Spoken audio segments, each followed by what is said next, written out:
In Japan, some foods older adults eat for strength would never make it onto a typical muscle-building food list. They aren't fancy, they aren't expensive, and chances are you've already got a few of them sitting in your kitchen. What's interesting is that these foods have been part of everyday Japanese meals for generations, including well into older age. 1. Eggs, Tamago. Japanese-style eggs, often called Tamago, are soft, simple, and packed with high-quality protein.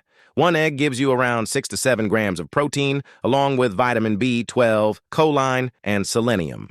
And honestly, one of the best things about eggs after 60 is how easy they are. They're easy to chew, quick to prepare, and you can throw them into almost anything. Boil them, steam them, scramble them, have them with vegetables or rice. Even 1 or 2 eggs can turn a small meal into something much more filling.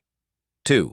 Soy foods. Next up is soy. Tofu is probably the easiest example. It's soft, simple to prepare, and gives you a good amount of plant-based protein. It also brings nutrients like iron and calcium to the table. You can drop tofu into soup, have it with vegetables, or use other soy foods throughout the day. So instead of getting all your protein from meat, soy gives you another easy option.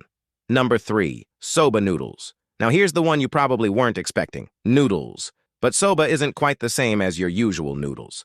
Traditional soba is made from buckwheat, which gives you protein and fiber along with the carbohydrates.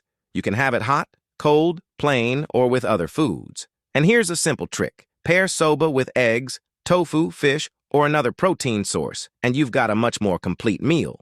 4. Small fish. And then there are the little fish. Sardines and anchovies are especially interesting because they're often eaten whole, bones included. That means you're not just getting protein.